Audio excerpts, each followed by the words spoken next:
Hello there, IELTS students. Welcome to IELTS Podcast. You no longer have to worry, fret or panic about IELTS because we are here to guide you through this test jungle. Enjoy these IELTS tutorials, and if you need more help or want to access the finished online course, you can visit us at IELTSpodcast.com. Hello students, thank you for tuning into this podcast from IELTSpodcast.com. My name is Daphne and today we are going. Hi IELTS students, this is Daphne from IELTSpodcast.com. Thank you for tuning into this podcast. Today we're going to be talking about IELTS writing tips, and we're going to learn the importance in IELTS writing tasks of knowing what you need help with, and also where and how to receive expert feedback. And why is this important? Why do you need to know what you need help with? And why do you need to know about expert feedback? Because this will help you learn exam skills and also learn language skills. And those two are not the same. We need to make a distinction between exam skills and language skills. And when you know the difference, you'll know exactly how to handle IELTS writing tasks, how to score better in your exam, and those are obviously things that you want to be able to do. So let's just start with looking at the writing skill. The writing is something that I know many of you find the hardest out of all the four skills. I think a lot of people are quite confident in speaking. They're okay on reading and listening generally, or they feel that's something that they can work on themselves. But writing is something that time and time again people come to us and say, I'm really finding this hard. I really need some help. We have so many examples of students who've taken their test many times and just say, I really, really need some help.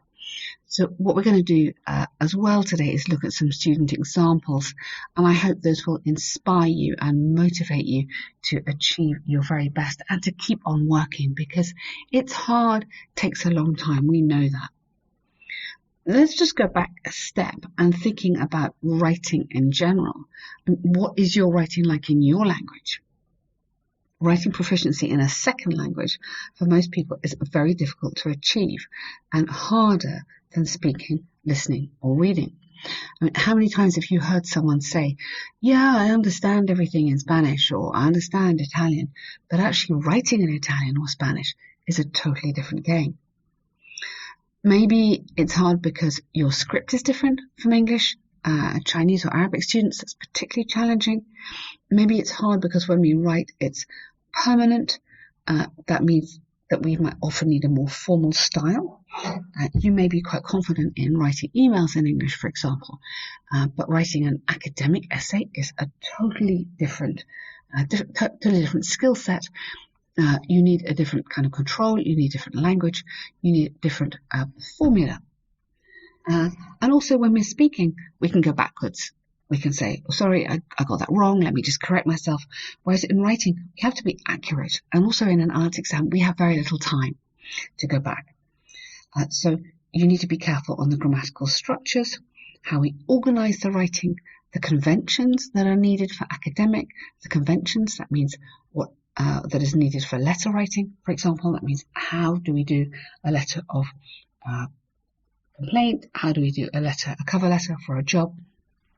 We need to have knowledge of this before we start. So some of us find this hard in our native language, and then, as I say, doing it in the second language is even more challenging. So let's have a look. Ask yourself these questions. So be really honest here. How would you rate your writing skills in your first language? Yeah, and maybe a long time since you were in school, maybe a long time since you did exams.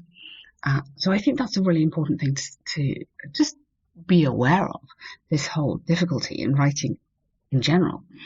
And then also have a think about the academic writing.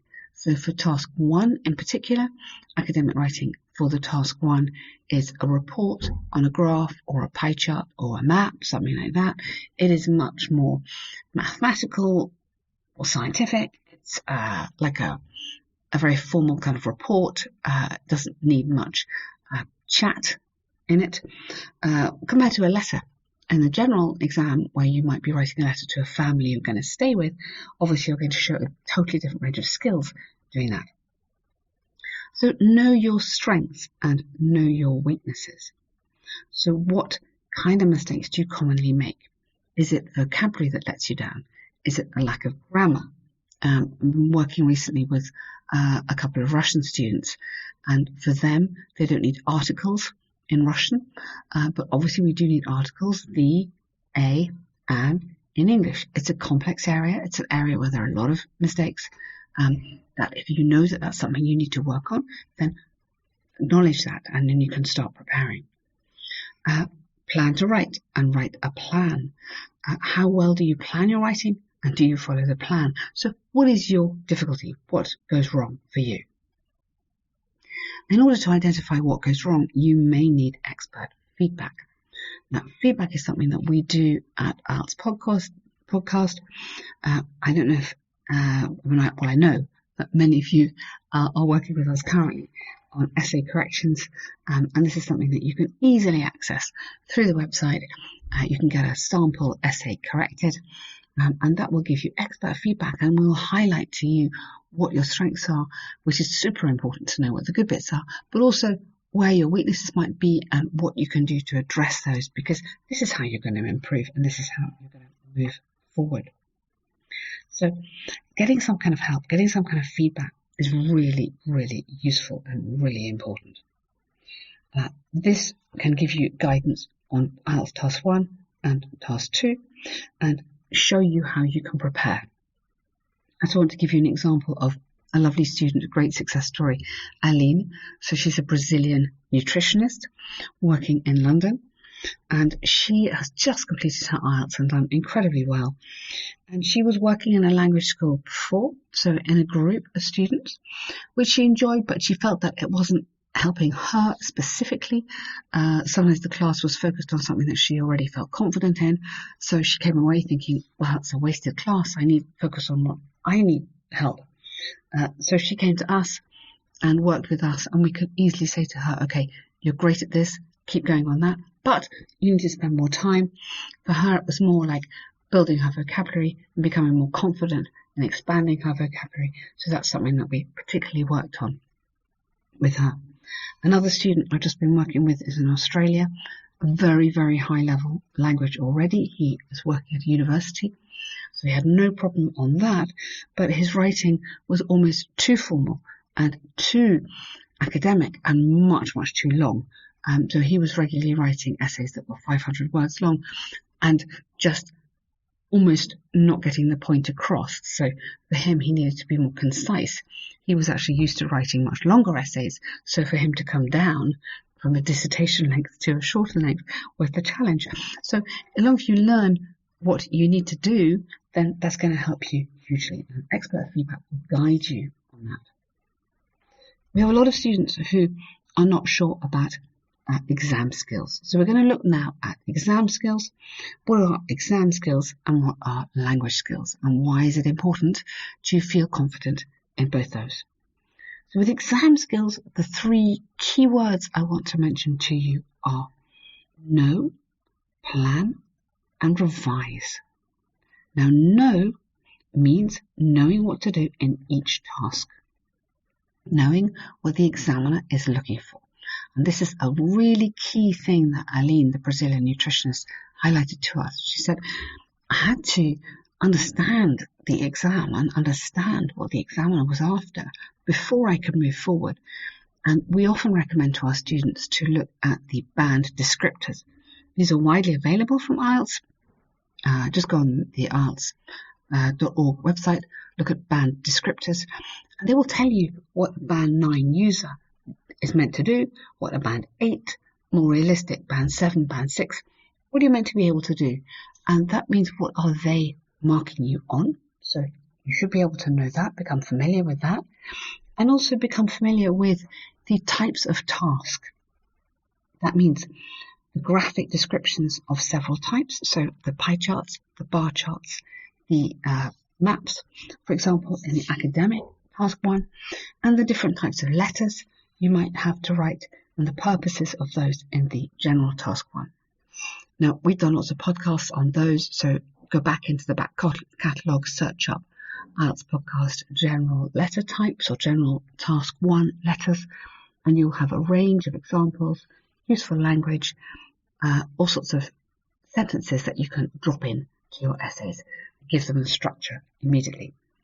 So knowing what to do is really important, knowing the exam. And it's a kind of step-by-step guide I think we need here, with relevant examples, with model answers, with practice and feedback. So you know what you have to do, then you have to practice it and see if you can do it. You have to get feedback so that you can see if you're doing it right. And that's the way to build confidence. I want to mention here a really lovely girl who I work with called Laura. And Laura had worked from different tutors all over. She was in London, she was in Colombia. As she travelled around from various countries with her work, she was getting IELTS tuition. And her teachers all told her different things about the exam, different ways to do it. And you'll know if you searched online for IELTS, there's a lot of resources, but I would caution you because some of these resources are not always 100% reliable. But her tutors told her different things, and she thought, I can't deal with this. So she started working with us, and we are consistent on what we say. Ben's course, the writing guide, the 12 sentences guide, really helps you stay consistent, build up the coherence, just learn what you have to do. And on her 7th attempt, she passed. She got 7.5 in her writing, which was absolutely excellent. So once she understood what to do, she could move forward. So knowing is something really important as an exam skill. Second exam skill is planning. Sticking to the plan, even, let's first, before we stick to it, making a plan is something that is really important. So when we talk about planning, there are so many people who say to me, it's okay, I don't need to plan it, it's all in my head, it's absolutely fine. And I go, no, please just take 2-3 minutes at the start of your 40 minutes and plan. Make a plan. You can do it by brainstorming. You can do it which is just like writing notes on a piece of paper, crazy, doesn't matter, and then choosing the best arguments. You can do it by a spider diagram. Ben and I have talked about this before on a podcast. Something that a lot of people find quite useful, just getting all the ideas out of your head to start with, and then selecting the most important ones. But it is really important to do this. Now, my colleague Ellen has just been working with a lovely physiotherapy, Gabriella, and she's from the Netherlands, and she had taken IELTS 5 times before she came to us. See, it's an expensive business doing this exam 5 times. So she took the exam 5 times, and Ellen identified that she was quite often going off the plan. So she made a plan, but then got excited about one of her arguments, went off on a different track, didn't stay on task. And this is really dangerous. Very easy to do. So many students do this. Stay on the plan. Once they identified that this was a weakness for her, they managed to make a good plan. So take time on the planning process. And become confident in that, and then stick to it. So once she started writing, she knew exactly where she was going to go. And the next time she passed, she succeeded, scored a band 7, which was excellent. So good news stories are really motivating. They can help us all keep on going and believe that success is possible. So following the advice that says plan for 2 or 3 minutes, then that's for the writing. On a pie chart, for example, have a look at it. Take your pen, take your pencil, look at it, highlight or mark on the paper. What are the most important features here? What is unusual? What is similar? Are there any patterns? What could I group together? So just asking yourself those questions, you are doing your planning. And then make a few notes, and then make sure that you cover all those points when you start writing. In the task 2, it can be quite hard, as we all know, to find something to say.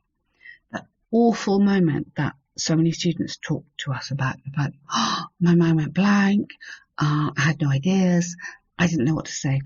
And my really top tip on this one is try to prepare as many essay title plans as you can. Have a look on our website at recent essay questions. It's a really good place to start. And once you've got that recent essay questions, take half an hour every day, plan 4 essays, for example. Give yourself 5-10 minutes, a bit longer than you would have, but just to think and to write down some ideas. So what would the advantages of keeping public libraries open, for example, be? So a library somewhere where obviously you can go and borrow a physical book. So what would be the advantages of keeping a library open, and what are the disadvantages? So should that money be better spent elsewhere, for example, on healthcare or on education? Think about these things in advance, and then you'll be ready. My other advice, and I've just been talking to a lovely student, Marlena, about this, because she said on some essay titles appeal, she's happy, confident, and others she finds it incredibly hard to think of ideas, like we all do. We have favourite subjects and other subjects that we don't really like reading about. So I said, well, how about talking to your work colleagues, talk to your family? So rather than sitting down on your own, which can be pretty lonely, talk to someone at work. Say, what do you think about, for example, the price of internet services? Should all internet services be free because it's something that everybody needs, particularly now? Or should people pay for it? Or should certain people pay and certain people have it for free? What do you think? Get some ideas. These are big, interesting topics, and you may find that people have ideas that you haven't thought of. So that's another idea. I would talk to your friends, talk to your colleagues. Or if you prefer, if you're on your own, and you quickly write down points in favour, points against. Make your plan and then stick to your plan. Then when you've written your essay, revising, or as I like to call it, editing, is really, really important. This is where you're going to pick up the silly mistakes. So the noun verb that doesn't match, or the plurals, or something like that. If you've made a mistake in your conditional, or you've spelt something wrong, these are silly points to waste. Don't waste these points. Just make sure you have time to check over your writing. It makes a huge difference. And a few minutes doing this will often make the difference between a band 7 and a band 8. It can really make that much difference. So an occasional error is okay for band 8.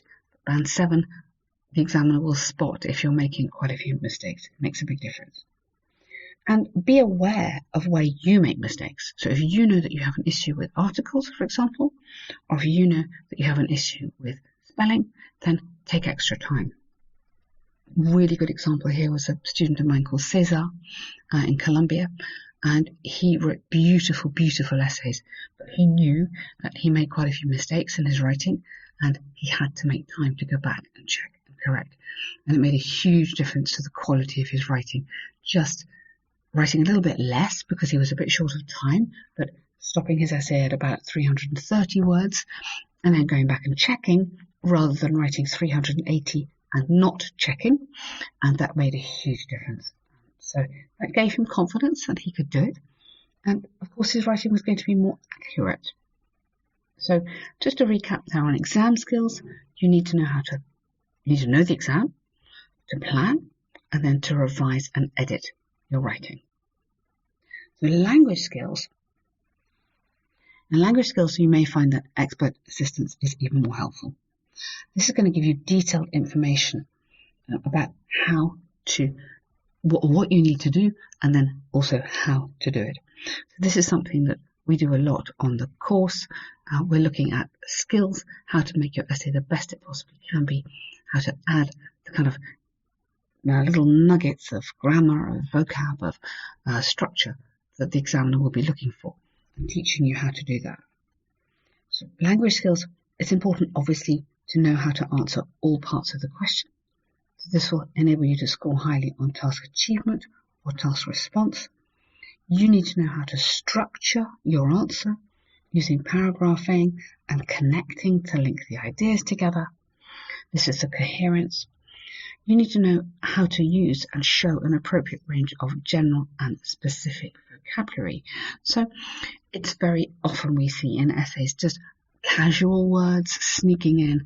A lot of students struggle with having a level of vocabulary which is a little bit informal, too many phrasal verbs, a bit too idiomatic.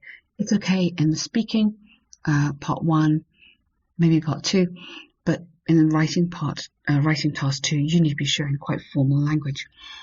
This is relevant to many students who I just think are just not confident enough or aware of the structure as well.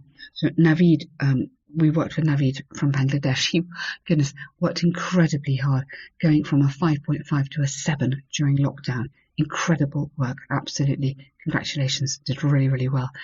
But what he needed to do was understand the structure of the essay, understand how each essay type, for example, a disadvantage, advantages, or problem solution, or opinion essay, understanding how the different essay structures worked, and then being able to adapt his skills and his knowledge to build up those paragraphs and build up that structure to make it absolutely perfect. So also using the 4-paragraph structure, I think really helped him on a disadvantages, advantages. He could do a good intro to lead the examiner into what he was going to write about. 1 paragraph on disadvantages, another paragraph on advantages, and then the conclusion at the end. So that's really important to be able to show you can handle the task achievement, you know what to do, show you can handle the coherence, show you've got vocabulary, and of course the other thing is the grammar. This is something that I am really hot on with my students, is adding grammar into this essay. It is not enough to write an essay all in the present tense. You need to show a grasp of different tenses. You need to be accurate in those. And there's very good sentences that we can add. For example, using a sentence with although, like a concession, is a great skill. It's difficult to use, but once you've mastered it, you can show the examiner this. I'll give you an example. Although there is no doubt that studying for IELTS is exhausting and time-consuming, comma, the importance of fully preparing for this exam cannot be understated. So I'm acknowledging that yes, it's tiring, yes, you have to work hard, but once you've prepared, it's really worth it. So this is a concession clause, something we look at in the course and something that will really help you if you want to score about 7 and above. So to work on the grammatical structures, you need to understand what your essay is lacking. This is where we can help you with the feedback. This is where we can say, okay, you've got this grammar right, but try adding that grammar, that might help you. And then we can practice. And each time you practice, you're building your confidence and you're improving. This is what we're looking for. Big question. How can I get a band 8 in IELTS writing? Okay. So the truth is that the average band score in IELTS is only around 6.2 in academic. It's really interesting this. Ben and I were talking about this the other day when we were doing a podcast together. 6.2 is really interesting. That's the average score. Okay. So to get a 7, even to aim for an 8 is excellent. You are high achievers. This is really, really motivating and an amazing thing to go for. So candidates that follow exam tips and practice their essay writing can usually get a 6 or a 7, especially if they have a good range of vocabulary and familiar with possible essay types. But to get a band 7 definitely, or 7.5 or even 8, you need to get that feedback and you need to understand your strengths and understand where you could be improving. So I think in a way, someone saying to you, answer all aspects of the question, or use main and supporting points, or write 250 words is okay, but it's not exactly specific enough, and you need specific help on specific areas that you find difficult in order to improve. So with expert help, which is what we do at our podcast, we want to help you be confident in planning each part, planning your intro and writing a strong intro, planning your body paragraphs and writing your body paragraphs convincingly, writing a persuasive argument, following that up with a great example, concluding your example, and writing a conclusion that just doesn't say, I think the advantages are better than the disadvantages, but recaps on the points you've made in your essay. Every single sentence in your essay has to be relevant, has to be relevant for that essay, not general, generic sentences for every essay. That is something I particularly hate, and the examiner will also hate. So it's better to understand, to write from the start what your position is, rather than rephrase the question. So this is something very useful for the Band 8 style. If the essay asks you to agree or disagree, as in, for example, some people say e-books and modern technology will totally replace traditional newspaper and magazines. To what extent do you agree or disagree? You can take one opinion all the way through, and you can begin strongly. Although, using that concession again, although technological advances now enable us to have easy and often free access to printed materials online, I believe there's still an important role to be played by more conventional forms. So immediately the examiner understands where you are, you have got an opinion, and you're going to argue that opinion very fluently, eloquently during that essay. Also important to extend and enrich your vocab. Lovely example here is a student of ours, Vinod, who worked so hard for his Band 8, really motivated, really determined. And we knew, or he knew, that he needed to expand his vocab and really show great lexical range in order to score highly.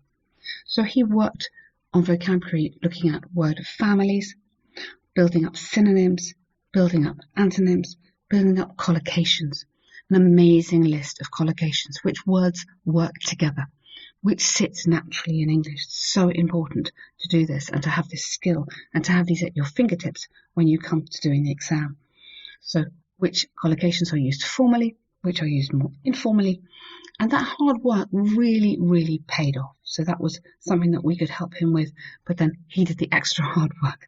Not going to take all the credit for that. He did absolutely brilliantly. And making sure you add grammar and grammar structures. Now I know Kate and Ben did some podcasting on this earlier this year on essential grammar for Band 7, for Band 8, for Band 9. Have a listen to those if you feel grammar is something you could be working harder on. I would particularly recommend including conditional sentences.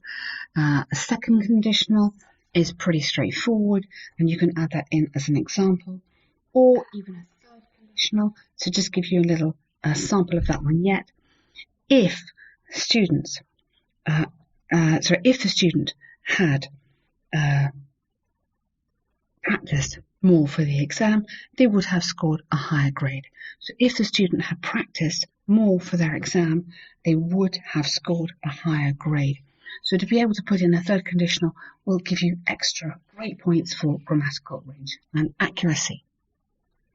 So all the above, all the understanding the exam, understanding language skills and building your language skills takes really hard work. A lot of writing, a lot of feedback, a lot of rewriting, and a lot more feedback. But I really want you to know that we are here to help you. this is what we do at IELTS Podcast. The course Ben does is just being revised at the moment, so the course is extra up to date. It's going to include a sample on how to check your paragraphs, how to make sure your paragraph is absolutely on point to get the title, to answer the title correctly, score highly on task achievement. So we're here correcting your essays, giving you feedback and really helping you to improve every time.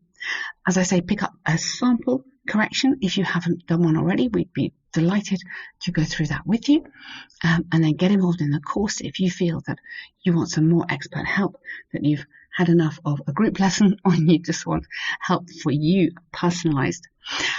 So there's lots of stuff online on IELTSpodcast.com. Check that out. Listen to the podcasts, I'm sure you do. Subscribe for the free emails, and there's an awful lot of help there on the emails, essay practice and some good tips. And please tell your friends, if you've got friends who are struggling with IELTS and they want some help as well, tell them about us, and we'd be happy to help you. Thank you so much for listening. I'm Daphne, and it's been great to share some IELTS writing tips with you today.